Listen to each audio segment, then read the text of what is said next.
qu'il la touche? Il ne la touche pas, je pense que Gauthier Bocard vient la prendre directement. Mais il estime que le défenseur n'est pas à 5 mètres. Mais moi j'ai une petite question à ce moment-là. Poncelet, tout le monde doit être à 5 normalement dans cette situation-là. C'est une excellente question. L'attaquant aussi, même s'il montre qu'il ne veut pas la jouer, qu'il n'influe entre guillemets pas sur le jeu, sa petite feinte. Ouais, alors on posera la question aux arbitres. pour moi c'est que le joueur de la même équipe ne doit pas spécialement être à 5 mètres. La balle doit parcourir 5 mètres avant d'aller dans le cercle. Par contre, les défenseurs doivent être à 5 mètres. C'est mon interprétation sur cette phase en tout cas. Avec le premier PC pour le Léo, il va être envoyé par Bastera, c'est touché, c'est dedans. Ça a été dévié par l'un des sorteurs et c'est l'Espagnol qui va donner l'avantage au Léo. 1-0 à domicile, on commence bien les choses du côté du Léo. Alors il y a les joueurs du Braixiata réclament quelque chose.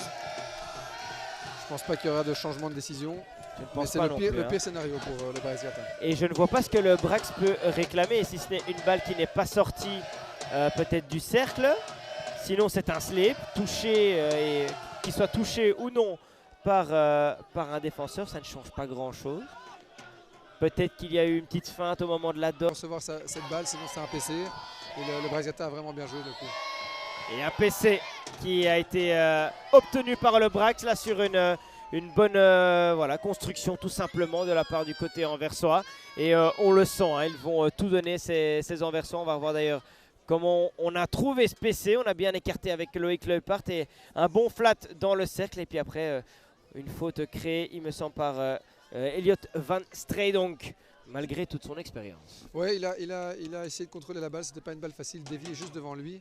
Et puis c'est un des attaquants du Brax qui est revenu mettre la pression directement et qui l'a dévié sur son pied.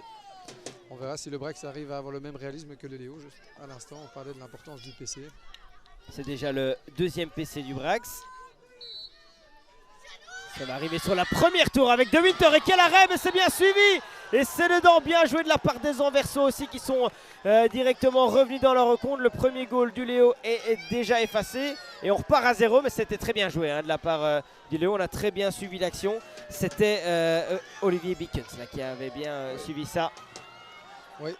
Maxime Lotz, pardon. Maxime Lotz, premier très bel arrêt de Romain, un slip en bas côté stick. Alors c'est pas Loïc Leupart qui a slippé, ils avaient justement décidé de laisser. Ce PC là c'était bien touché de la part du joueur du Brax parce que ça filait juste à côté du poteau et pour le même prix c'est un goal. Oui, c'est Lotz qui est sorteur 1 et qui sort très bien et qui réduit bien les espaces. On va voir s'il va encore sauver son équipe, le flic. Oh, c'est magnifique ça! Le parfait slip signé Bastera, évidemment, l'Espagnol qui fait 2-1. Un doublé pour l'Espagnol. Là, le Léo, c'est du 100%. C'est presque, voilà, c'est du 100%. On parlait de l'importance d'avoir deux slippers. Tombo n'était pas sur le terrain, mais Bastera était là. Il a pris ses responsabilités.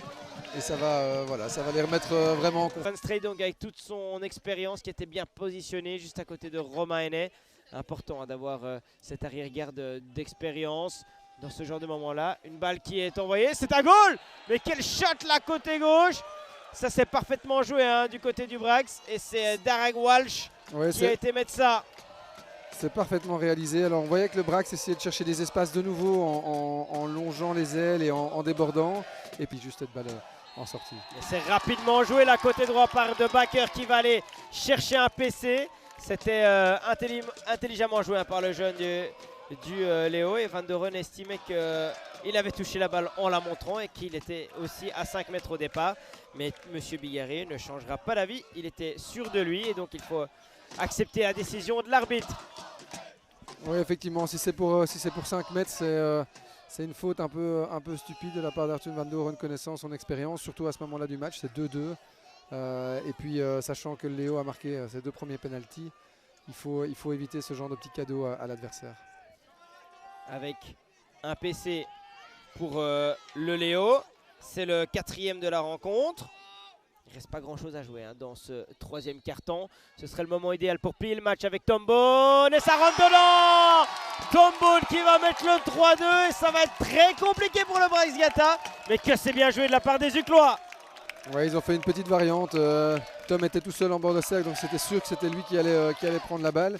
Et voilà, ils ont fait une petite phase où le stopper a poussé un petit peu la balle dans le cercle pour permettre à Tom de la prendre un peu plus loin et la glisser au premier. Situation, ça va très vite.